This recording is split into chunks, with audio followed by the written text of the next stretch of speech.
Hello my dear friends, welcome to my YouTube channel. आज की इस क्लास में हम डिस्कस करेंगे 20 इंपॉर्टेंट वर्ड्स जो आपके एग्जाम पॉइंट ऑफ व्यू से इंपॉर्टेंट है। अगर आप किसी भी गवर्नमेंट कॉम्पिटिटिव एग्जाम की प्रिपरेशन कर रहे हो या डे टू डे लाइफ में भी अगर आप इंग्लिश के वर्ड्स जानने में उत्सुक हो या सीखने में आपका मन हो तो आप क्लास को देख सकते हो। आपके लिए काफ़ी हेल्पफुल होगी। क्लास को एंड तक देखना और अगर अच्छी लगी तो प्लीज़ इसको लाइक करना, शेयर करना और चैनल को सब्सक्राइब करना। विदाउट वेस्टिंग टाइम अपनी क्लास को स्टार्ट करते हैं। सो माय डियर फ्रेंड्स, आज क्लास का सबसे पहला वर्ड है शिवेलरस। इस वर्ड का मतलब होता है बहुत ही ज़्यादा बोल्ड होना, डेयरिंग होना, साहसी या ब्रेव कहते हैं।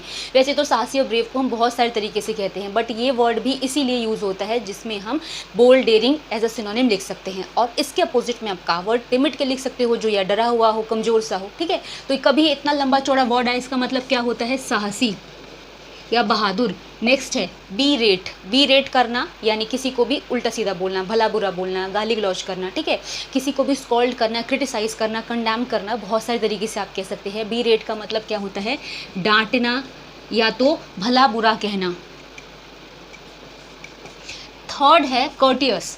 अब आपने सुना होगा कि इसके अंदर बहुत अच्छा कर्टसी है, मैनर्स है यानी वेल बिहेव्ड है, बहुत अच्छा है यानी सभ्य, सुशील, जिसको हम बोलते हैं ना कि बहुत अच्छे संस्कार है, यानी आप पोलाइट बोल सकते हैं, वेल मैनर्ड बोल सकते हैं। कर्टियस, कर्टसी सेम मतलब है, जिसका मतलब क्या है? सभ्य बोलते हैं। ठीक है, नेक्स्ट वर्ड है रेवर्ड। रेवर्ड का मतलब रिस्पेक्टेड, आदरणीय, पूजनीय। जैसे हम बोलते हैं ना कि बहुत ही रेस्पेक्टेड पर्सनैलिटी है, बहुत ही नोटेड है। नोटेड मतलब तो खैर फेमस हो गया, लेकिन वेनरेटेड वर्ड भी यूज़ होता है। ठीक है, इस्टीम्ड भी होता है, ऑनर्ड भी होता है, जिसका मतलब क्या होता है? रेवर्ड का आदरणीय होता है। नेक्स्ट क्या है? बी विल्डर्ड। बी विल्डर्ड इंपॉर्टेंट वर्ड है, एसएससी में प्रीवियस ईयर में आया हुआ वर्ड है, जिसका मतलब होता है जब आप किसी भी चीज़ को देख के अचंभा में हो जाए या तो आश्चर्य में हो जाए। जैसे कि होता है ना, शॉक्ड हो गए, किसी भी चीज़ को देखा आप बिल्कुल ही सरप्राइज्ड हो गए, शॉक्ड हो गए। तो बी विल्डर भी यही होता है, अचंभा या आश्चर्यचकित होना, जिसको आप अस्टाउंड, शॉक्ड या बी विल्डर्ड कहते हैं। ठीक है, अचंभा बोलते हैं। नेक्स्ट क्या है? टायरसम। टायर्ड हो जाना, थक जाना, कमज़ोर हो जाना, थकान, कमजोरी टायरसम कहलाता है, जिसको हम टायर्ड के साथ में एग्जॉस्टेड बोलते हैं। इनरवेट होना कहते हैं, यानी मतलब होता है ना कमजोरी, थकान सी, वो टायरसम कहलाती है। तो इसका मतलब क्या होता है? थकान या थकाऊ। नेक्स्ट क्या है? अबट। ये इंपॉर्टेंट है, ए वर्ड और उसमें बट लगा दो, अबट हो गया। बट का मतलब लेकिन और एक सिंगुलर क्वांटिटी है, बट दोनों जब इकट्ठे हों तो इसका मतलब पड़ोस में होता है, या नेबर बोलते हैं, या तो एडजॉइनिंग बोलते हैं, या फ्रिंज में बोलते हैं, यानी जो चीज़ें बिल्कुल किसी से चिपकी हुई हो, पड़ोस में हो। पड़ोस जिसको बोल सकते हैं उसको हम एडजॉइनिंग भी बोल सकते हैं, नेबर भी बोल सकते हैं। पड़ोस बोल दो या बिल्कुल बगल में बोल दो किसी भी चीज़ के। ठीक है, अब देखो आगे के वर्ड्स। नेक्स्ट वर्ड है स्नैग। स्नैग का मतलब रुकावटें, बाधाएं होता है, जिसको हम इम्पेडिमेंट या तो ऑब्स्ट्रक्शंस, हिंड्रेंस कह सकते हैं। इम्पेडिमेंट आ जाए, ऑब्स्ट्रक्शन आ जाए, हिंड्रेंस आ जाए, बहुत बार मैंने ये वो क्या में कराया है वर्ड। बट स्नैग का भी सेम मतलब है, जिसको रुकावट या बाधा कहते हैं। ठीक है, जिसको हम क्या कहते हैं? रुकावट या बाधाएं। नेक्स्ट है अपराइट। अपराइट होना, सच्चा होना, ईमानदार होना, प्योर होना, ऑनेस्ट होना, जिसको हम बोल सकते हैं ना सच्चा, ईमानदार, वो अपराइट है। इसके लिए आपको जो भी याद हो एज अ सिनोनिम आप लिख सकते हो, और इसके एंटोनिम में जो झूठा हो, मकार हो, गलत हो, उसके लिए लिख सकते हो जो आपको वर्ड दिमाग में हो। तो अपराइट होना मतलब सच्चा, ईमानदार। नेक्स्ट क्या है? प्ल्योथरा। प्ल्योथरा वर्ड का मतलब किसी भी चीज़ की बहुत ज़्यादा मात्रा, एक्सेसिव या एक्सेस, अबंडेंस या प्लेंटी, बहुत सारी चीज़ बोल सकते हो, जिसका मतलब है अत्यधिक या अधिक मात्रा। ठीक है, इस वर्ड का मतलब क्या है? अत्यधिक। नेक्स्ट है परप्लेक्स्ड। परप्लेक्स हो जाना, जब आप चिंतित होते हो, व्याकुल होते हो, तो परप्लेक्स कंडीशन कहलाती है, जिसको हम क्या कह सकते हैं? बैफिल भी बोल सकते हैं। एंड फ्रस्ट्रेट होना कॉमन वर्ड है, जो आपने सुना होगा, बोला होगा कि आज मैं बहुत फ्रस्ट्रेट हूँ, मेरा एग्जाम अच्छा नहीं गया, या कुछ भी।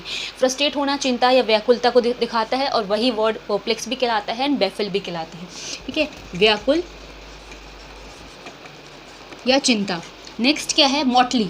मॉटले वर्ड विभिन्नताएं, जिसको जैसे हम बोलते हैं ना कि India is a country of diversity, जिसके अंदर मतलब इंडिया में बहुत सारी विभिन्नताएं हैं, खाने को लेकर, जाति को लेकर, भाषा को लेकर, हर तरह की। तो मतलब विभिन्नताएं मॉटली कहलाता है, जिसको डाइवर्सिटी, डिफरेंसेस या तो वेराइटी बोल सकते हैं। ठीक है, मॉटली वर्ड का मतलब क्या है? विभिन्नता। नेक्स्ट क्या है? यूलॉजी। एंड बहुत बार यूलॉजी वर्ड मैंने बताया है, यूलॉजी मतलब प्रशंसा होता है, तारीफ होता है, प्रेज मतलब कमेंडेशन, अपलॉड, बहुत सारे तरीके से हम बोलते हैं। किसी की भी प्रशंसा, तारीफ, स्तुति यूलॉजी कहलाता है। इसको क्या कहेंगे? प्रशंसा। Next pique. PIQUE, pique word का मतलब होता है जब आप कहते हैं ना कि मैं आज मैं बहुत एनॉयड हूँ या तो चिड़चिड़ा हूँ या गुस्से में हूँ। एक एनॉय जिसको हम बोलते हैं गुस्सा या चिड़चिड़ा, इस वर्ड का मतलब है जिसको हम क्या कहेंगे, गुस्सा होना या तो चिड़चिड़ा होना। ठीक है, अब देखो आगे के वर्ड्स।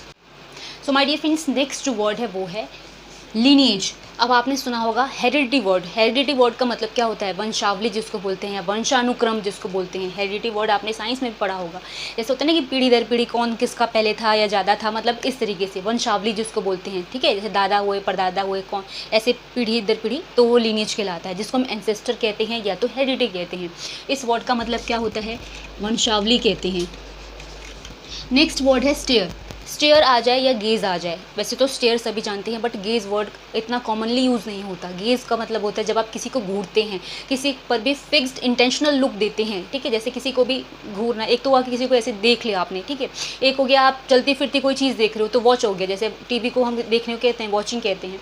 इसी तरीके से किसी भी चीज़ को घूरना स्टेयर करना कहलाता है, जिसको हम गेज़ भी कहते हैं। ठीक है, फिक्स्ड इंटेंशन लुक, घूरना। नेक्स्ट क्या है, इलोप। इलोप मतलब भाग जाना, जिसको रन अवे कहते हैं, डिसअपियर हो जाना, स्केप कर जाना। ठीक है, तो इलोप वर्ड का मतलब क्या होता है, भाग जाना। नेक्स्ट क्या है, डिलैपिडेटेड। डिलैपिडेटेड वर्ड का मतलब होता है जो चीज़ें मतलब ढहने वाली है, ख़राब होने वाली है, या तो जिसको आप कह सकते हो कि ढहती हुई, ख़राब होती हुई, या तो डिसहेवेल बोल सकते हैं, या तो ब्रोकन डाउन बोल सकते हैं, खंडहर टाइप की भी बोल सकते हो। जो चीज़ें टूटती हुई हो या खंडहर टाइप की हो। ठीक है, मतलब ख़राब सी। नेक्स्ट है कॉगिटेट। कॉगिटेट का मतलब जब आप किसी चीज़ के बारे में बहुत ज़्यादा सोचते हो, बहुत ज़्यादा डीप थिंकिंग करते हो, या कॉन्टेम्पलेट वर्ड यूज़ कर सकते हैं, जिसको हम कहते हैं चिंतन करना, विचार करना, मनन करना, तो क्या कहलाता है, वो कॉगिटेट करना कहलाता है। ठीक है, नेक्स्ट है रीफर्बिश। रीफर्बिश मतलब बिल्कुल किसी चीज़ को मतलब मरम्मत करके नया जैसे कर देना। जैसे होता है ना कि घर है आपका, मान लो पुराना हो गया, आप उसको नया जैसा बनाना चाहते हो तो उसको आप रेनोवेट कर देते हो। तो किसी भी चीज़ को रेनोवेट करना, रीबिल्ड करना, रिकन्स्ट्रक्शन करना, रीफर्बिश करना कहलाता है, जिसको हम क्या कहते हैं, मरम्मत करना, या किसी भी चीज़ को पुनर्निर्माण करना। ठीक है, सो माय डियर फ्रेंड्स, ये क्लास यहाँ पे फिनिश हो रही है, आपके लिए काफ़ी हेल्पफुल होगी अगर आप किसी भी गवर्नमेंट कॉम्पिटिटिव एग्जाम की प्रिपरेशन कर रहे हो तो। अगर आपको क्लास अच्छी लगी हो, समझ में आई हो, तो प्लीज़ वीडियो को लाइक करना, शेयर करना, चैनल को सब्सक्राइब करना। मिलेंगे नेक्स्ट क्लास में, तब तक के लिए थैंक्स फॉर वॉचिंग।